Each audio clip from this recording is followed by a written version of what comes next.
Sur le vieux port de Marseille, embarcation immédiate pour les îles du Frioul.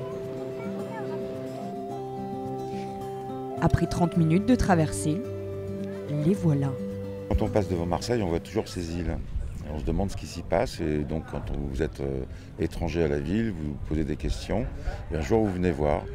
Et puis, soit vous êtes séduit, ou vous ne l'êtes pas. Je l'ai été. Avec son cadre exceptionnel, l'archipel du Frioul séduit les promeneurs. Comme posé sur les eaux bleues de la Méditerranée, cet ensemble calcaire offre 13 km de randonnée autour des îles de Pomègue et Ratonneau. Pitons rocheux, chemins encaissés, sémaphores, entre terre et mer, les visiteurs ne boudent pas leur plaisir. Ici, on a l'impression d'être au milieu de rien, alors qu'on arrive du vieux port, du centre-ville, du grouillement de l'urbain, et puis tout d'un coup, on est là dans la nature, calme, avec des gens qui se promènent, et c'est tout.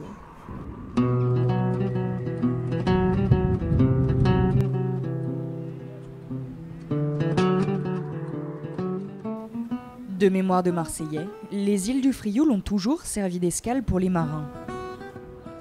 Aujourd'hui encore, à l'arrivée des beaux jours, le port est pris d'assaut par des bateaux qui se rendent indispensables pour agrémenter la balade autour des îles. Chaque année, plus d'une centaine de plaisanciers prennent la mer à la découverte du Frioul.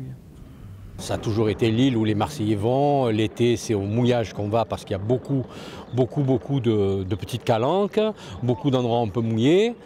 Et à ce titre, ça fait un endroit très proche de Marseille où on peut profiter à la journée.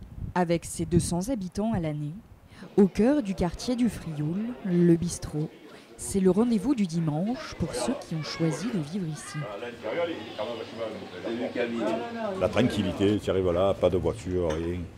Pas de flics, ça c'est important. On peut se garder n'importe où avec le bateau. C'est vrai.